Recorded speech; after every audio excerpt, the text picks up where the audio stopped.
Here it is, guys.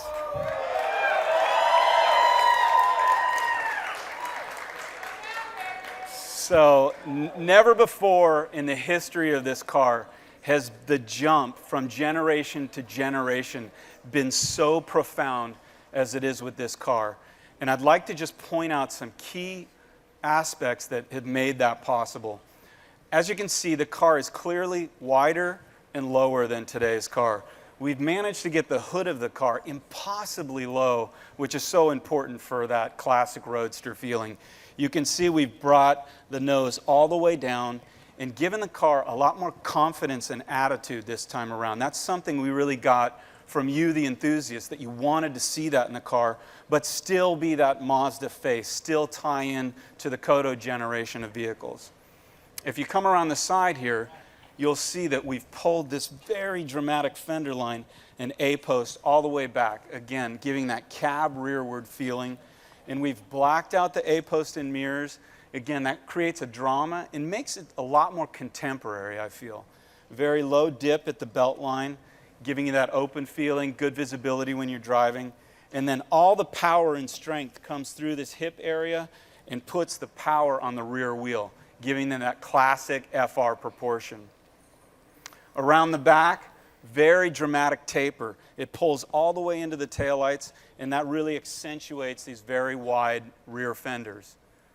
Lastly, the interior. This is an interior like no other MX-5 before. We really wanted to get a much more aspirational, high-quality feeling. So there's tremendous attention to detail, fit and finish, bright work, but all the while being completely symmetrical and driver focused so you can really experience the purity of the driving of this car.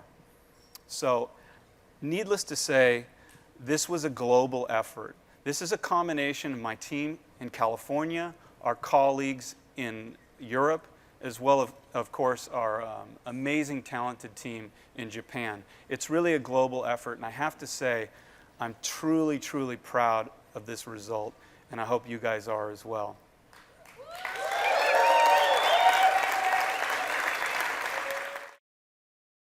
While I've got you guys as a captive audience, I just wanted to cover a few more key points on the car and just go through a little bit deeper description than I could do earlier on. One of the things I wanted to cover is a little bit the process we went through with this car. And it goes all the way back to 2.5, 3 years ago, believe it or not. And that's where we really started to ask the serious questions as what this car needed to be. What did it need to become to be successful going into the future and kind of keep the spirit of the MX-5 alive? And we thought the natural thing to do was to go out and talk in detail to enthusiasts. And me and my team, we would come up here annually to Mazda Raceway, Laguna Seca. We'd spend time with the enthusiast groups for the big get-togethers. We'd talk to them, we'd hear their feedback, and even simple things like Cars and Coffee, which takes place in our own parking lot at headquarters in Irvine every weekend. You know, we'd go out there. We did this a couple times early on. We'd go out there. I took a few of my SEMA cars that we did on NC.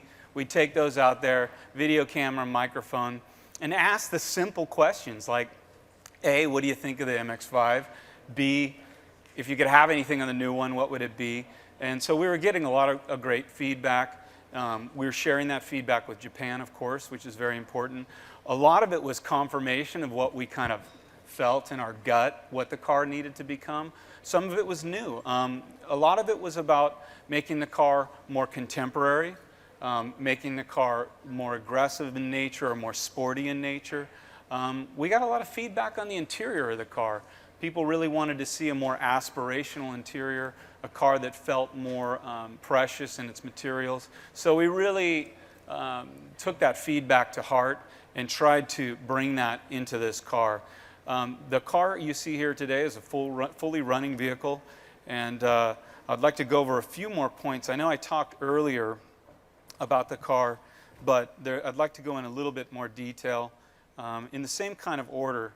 Starting with the front of the car, you know, I mentioned the car is ever so slightly wider, but more important, it is lower without compromising interior space at all. And we've managed to get the hood of the car just impossibly low, in my opinion. And it's hard to tell probably from where you guys are at. You'll have a chance later on to see another car outside at normal height.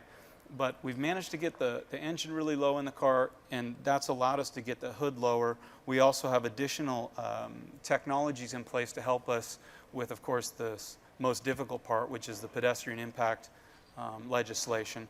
So, but this is such a key element to the car because the car looks so low slung on the road and in person, and we really wanted to get that feeling like the car was really sucked down to the road. I talked about earlier bringing the mouth of the car much lower and making the mouth a lot more intense and confident.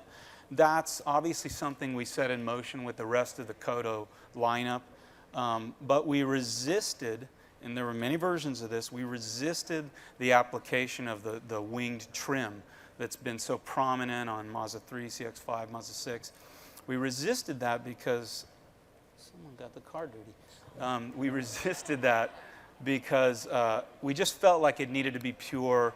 That degree of chrome had no place on a car so pure as this. So we went back to a more traditional mouth shape, but obviously a lot more sporty and intense and aggressive. The next thing I want to point out, all the cars will come with full LED headlighting and fully LED daylight running and fog lamp signature. This is important because you can see that the lighting size is impossibly slim, and that's again a key part of giving the car the character and making it a little bit of an exaggeration of the rest of our lineup, and really tying in a lot to the original car. I know the original car had pop-up lamps, but if you remember the little oval, you know, which was probably similar in size for the indicator, really was part of the character of the car, and I think that was so very important to the signature of the original car, and we really wanted to get back to that. In terms of Kodo design and the surfacing, so much of this ties in with the volumes, the tension of these surfaces, very taut, very lean, trying to keep the car from being too puffy. I think that is a big part of what makes the car so contemporary. I talked earlier about the prominent fender. This really sets up the entire car. It kind of has its peak in this area and then shoots down really sheer and then shoots down all the way back to the rear fender. Really important detail. I talked about the header being in black. All the cars will come like this, and we really started this trend with the SEMA cars that we did, where we found by painting this out black, it reduced the height of the car. It made the cabin of the car look farther rearward, giving it even more of that classic roadster proportion, and just looked contemporary and cool. And so it kind of stuck with us all the way through the program, and I'm so happy about that. I talked about the low belt line. This kind of accentuates the high front fender and then kind of bottoms out in this area and then peaks up around the rear fender. You'll notice that essentially the body side of the car has no lines on it. And this is really, really important because I think to respect the original car and try to do a modern vehicle that has a timeless quality, we needed to keep the car very simple and very clean and very pure. So there's really no line work, but what you probably don't see in here, but you'll see outside and later on as you view the car, there's a tremendous work that went into the volumes of the surfaces, controlling the highlights through here, and then as you come through the back of the car, the highlights fall, and then there's a really interesting, we call it kind of a hip line here, tension line here, that creates tension, draws your eye to the peak of the rear fender, and then scallops out to give that energy into the rear fender. Really, really important detail, and I think a totally original aspect of this car, and a real departure from the prior generation vehicles. But again, classic silhouette from the side view, but with a completely contemporary feeling. Coming around the back of the car, I mentioned earlier that the taper, This was something that we worked a lot on and had a lot of different variations of the rear of the car. The car, you'll see, has this very dramatic top view. And what I mean by that is the volume of the car really pulls in, the taillights are really far inboard, just kind of a few feet apart. And that really is a dramatic view from the back of the car. And the reason we did that was really to accentuate the rear fenders and give this sense of a rear wheel drive or FR proportion, put all the energy towards the back of the car, and also keeps the car looking very slim. The other thing was the reinterpretation of the classic taillight. You know, obviously the original car had that great pill shape with the round light planted in the inboard part. We wanted to kind of recreate that, but not do it literally. And a lot of energy went into the detailing and filigree of the taillight and this very simple kind of blade shape on the outside.